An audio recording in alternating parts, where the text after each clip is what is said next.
Bueno, vamos con otros temas. A esta hora la Corte Suprema rechazó el recurso de amparo y libertad condicional para el exdirector de la DINA, Raúl Iturriaga Neumann, por considerarlo un peligro para la sociedad. Queremos profundizar en este tema. Para ello nos encontramos con el abogado de la familia Prats, el abogado Luciano Fuyú. Gracias por estar aquí con nosotros, abogado.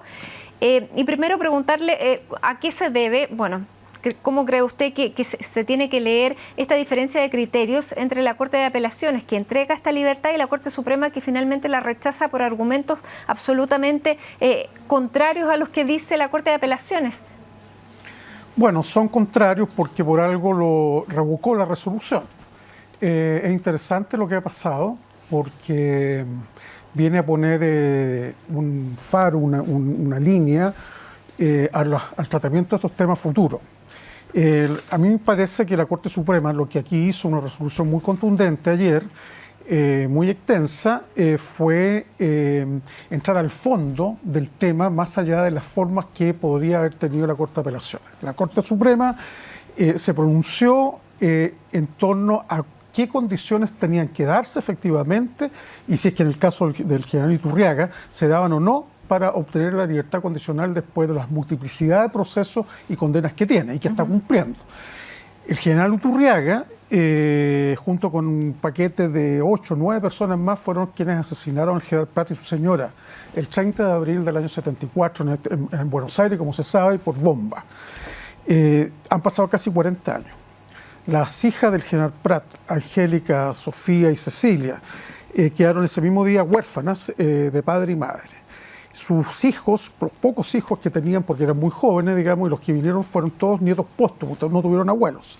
Y la familia tuvo 40 años buscando efectivamente el crecimiento y la regulación de responsabilidad. Y después de mucho tiempo, recién en julio del 2010, es decir, hace 6 años, la Corte Suprema se resolvió este tema, la Corte Suprema chilena, naturalmente, resolvió este tema y condenó al general Contreras, a Raúl Iturriaga, Sara y otros, Mariana Calleja, bueno, todos sabemos, los condenó en el caso de general Iturriaga a 15 años. De esto han pasado solamente 6.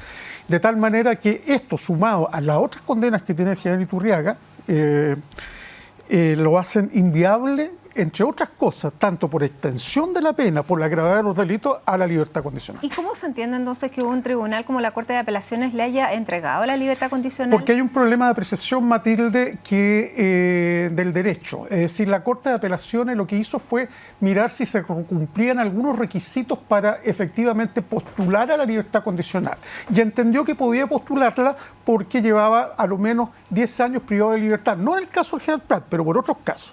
Y en ese contexto le pareció que estaban satisfechos esos requisitos. Sin embargo, por la vía de la apelación, la Corte Suprema fue al fondo y dijo, a ver, momento, aquí vamos a ver cuál es la situación. Y la situación es que hay una extensión muy grave, el daño es muy alto, las víctimas son muchas, no solo el general Prats y su señora. Tiene más de 12 procesos pendientes hoy día todavía, con que la prognosis de pena que viene al futuro, nadie sabe efectivamente cuánto puede llegar a cumplir. Bueno, pero claro, a lo que apuntaba precisamente la defensa de Iturriaga Neumann era a sacarlo de Punta Peuco y que esperara estos procesos en el Comando de Telecomunicaciones. A eso iba esta petición de libertad condicional, más bien para que abandonara ese penal y pudiera esperar mientras estaba siendo procesado en este otro recinto. Pero Matilde, ¿usted lo ve en ese sentido o no? No lo veo. Sí, claro, es uno de los recursos que quiso efectivamente desarrollar la defensa. Lo que pasa es que, para que pongamos las cosas en su lugar, a mí me parece que hay que valorar de gran manera y forma la resolución de la Corte Suprema. No solamente en cuanto no le da la libertad al general Iturriaga, sino que trae a la discusión del tema, pone un ordenamiento a la discusión del tema. ¿Y usted cree que esto va a parar futuras peticiones de otros condenados por delitos de derechos humanos que tengan más de 75 años, que están en Punta Peuco y que, de acuerdo a lo que dice Gendarmería, han cumplido con los requisitos para pedir la libertad condicional? Es que los requisitos son muy básicos. Los requisitos... Por eso se lo... Claro, los requisitos son muy básicos y lo que hay que entender en esto, digamos, que los requisitos para postular a la libertad condicional son totalmente, por este tipo de delitos tienen un estándar superior. Esto no es un delito común. El general Iturriaga, escúcheme, está condenado por secuestro calificado, sustracción de menores, torturas, homicidios calificados, naturalmente. ¿Y la libertad condicional es independiente del tipo de delito o no? Sí, es independiente del tipo de delito, pero hay algunos delitos, ¿no, verdad?, como los que acabo de nombrar, que se dice que se puede optar cuando el condenado tiene más de 20 años, está condenado a más de 20 años, que es el caso, bastaría con que hubiera cumplido 10. Pero en ese momento la Corte Suprema dice sí, pero en esas condiciones hay que ver quién es el que está pidiendo, qué es lo que hizo, a cuántas penas está condenado o puede llegar a ser condenado y si constituye o no un peligro para la seguridad de la sociedad. Y la sociedad tiene el derecho, Matilde, de resguardar su propia paz interna también ante personalidades de este tipo. No me refiero solamente a general Iturriaga, a cualquiera que tenga estas características. Ahora bien, en ese sentido, ¿no, verdad?, la Corte Suprema dio un paso cualitativo en cuanto a poner efectivamente la posibilidad de otros reclusos de estas condiciones o no. El señor Iturriaga no era el centinela, no era el chofer del camión, no era el estafeta ni el administrativo que estaba viendo estas cosas, era el subdirector de la DINA. Entendámonos, tiene 76 años, no es el tema de la edad, porque además goza de buena salud, o sea, no tiene enfermedad terminal tampoco. ¿Se da cuenta? Ahora, usted, en definitiva, ¿cree que esto sí va a detener futuras peticiones de otros condenados por derechos humanos? Porque aquí el tema es que no hay distinción legal entre delitos y de derechos humanos o delitos que tengan otro carácter, delitos comunes, homicidios, abusos sexuales. No hay una distinción. Ahora recién los parlamentarios se pusieron de acuerdo en que no iban a dar libertades condicionales para los condenados por derechos humanos, pero es una ley que está todavía en trámite. No, Matilde, déjeme expresarle lo siguiente. Hay distinción. Es decir, aquí hay una confusión. Puede que el decreto de ley 321 no haga una distinción entre delitos de lesa humanidad o delitos comunes. Tal vez sí, por ese lado va su pregunta. Sin embargo, toda la legislación posmoderna existente en el mundo, en estas materias, que vienen depositados en tratados ratificados por Chile, han incorporado efectivamente, y de hace muchos años ya, el concepto de lesa humanidad. Y los tribunales chilenos han aplicado el concepto de lesa humanidad. Y en el concepto de lesa humanidad, estos estándares para obtener libertades o beneficios son mucho más altos. Nosotros no nos oponemos, pero hay estándares de expresiones concretas de no repetición, de colaboración certificada, ¿no verdad?, y de arrepentimiento. Ninguna de estas estuvo presente en el general Iturriaga. Ahora, si hay otros condenados que van a pedir estos beneficios, están en su derecho de intentarlo, indudablemente. Pero escúchame una cosa, quienes hemos estado acompañando a las víctimas durante este tiempo, y en este caso, el caso mío y de otros abogados más que hemos cooperado con la familia Prat, cada vez, y lo decimos en forma enfática, cada vez que alguno de los autores del homicidio del general Prat y su señora pide una libertad, nosotros vamos a hacer valernos de nuestros derechos a oponernos, cuando se nos informe, porque si no, no podemos hacerlo. Pero espero que por el gesto cívico, republicano e institucional se nos informe, porque 40 años de persecución de hacerse con la verdad y la identificación de los responsables no nos puede obligar a menos. Perfecto, abogado. Ahora le quiero hacer otra pregunta porque usted citaba la ley internacional, el tema que se ha instalado, que no existe, como usted dice, la distinción acá en Chile de delitos de lesa humanidad, pero a través de la jurisprudencia, de lo que se ha hecho, sí. Hay tratados internacionales y lo decía ahí en una entrevista hace unos días el abogado Raúl Mesa, que es abogado de Miguel Krasnov, que él decía que Chile sí suscribió un tratado de derechos humanos sobre adultos mayores.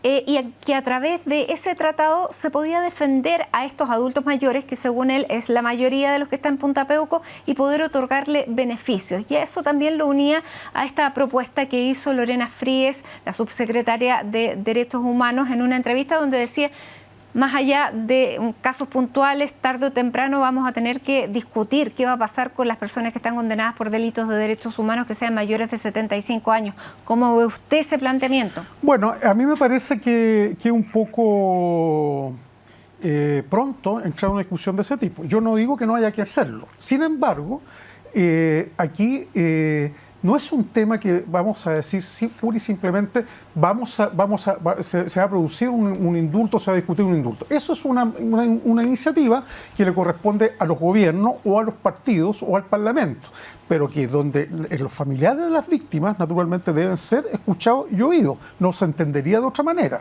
Como primera cosa.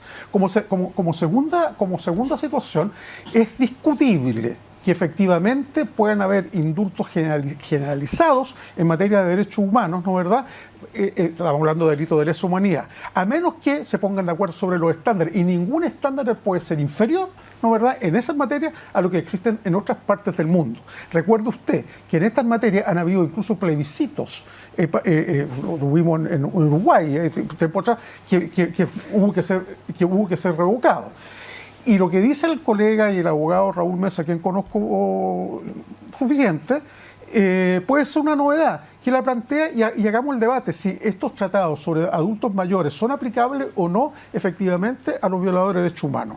No tengo ningún problema que hagamos el debate, sin embargo son materias totalmente distintas. Absolutamente. Ahora él también plantea que cuando una ley es injusta, o cuando una medida él considera que es injusta, una persona, un condenado, tiene derecho a rebelarse. Y en ese sentido él planteaba que cuando no se les accedía a estas libertades condicionales, los reos que están en Punta Peuco podían rebelarse. Uno de esos métodos podía ser una huelga de hambre.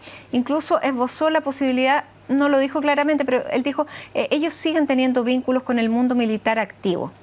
¿Qué le parece a usted estas dos, digamos, posibilidades que él plantea, que aquí mismo yo le pregunté si constituían o no una amenaza? Bueno, mire, Raúl Mesa siempre se ha caracterizado, es un abogado muy simpático y siempre se ha caracterizado por ser muy original. Pero a la vez un comentario de esa cosa que yo lo desconocía me parece temerario. Es decir, es paradójico que efectivamente, digamos, tan paradójico como lo que discutimos el otro día en la Corte Suprema, a propósito del amparo del general Iturriaga. Precisamente aquellos que están condenados hoy en día, en la práctica, ¿no es verdad?, por no haber respetado el Estado de Derecho y no haber respetado la rebelión de la población civil o haber tenido una mano militar, además en un Estado que no había Estado de Derecho, además, ¿no es verdad?, hoy día se pretendan amparar, ¿no es verdad?, dentro de un Estado de Derecho y con los mecanismos que el Estado de Derecho da. Que, escúcheme una cosa, era paradójico ver cómo se discutía por parte de las defensas el derecho a la libertad personal y ciudadana, en este caso del general que estaba privado de libertad, que tiene todo el derecho a reclamarlo, y en buena hora, no hace bien a todos. O sea, en buena hora que ahora existe. Sí, pero hay posibilidad de discutirlo, pero otra cosa es la consecuencia, digamos, y lo que hay detrás de esto. Muy bien, abogado, muchísimas gracias por estar aquí con nosotros. Me imagino que la familia del general Prats y su señora ha recibido con alivio o alegría esta sentencia. No sabemos, bueno, sus reacciones familiares, pero entiendo que así fue. Ellos están contentos, están tranquilos, más que contentos, porque siempre ha sido un tema muy doloroso. Muy bien, abogado, gracias nuevamente. Muy bien.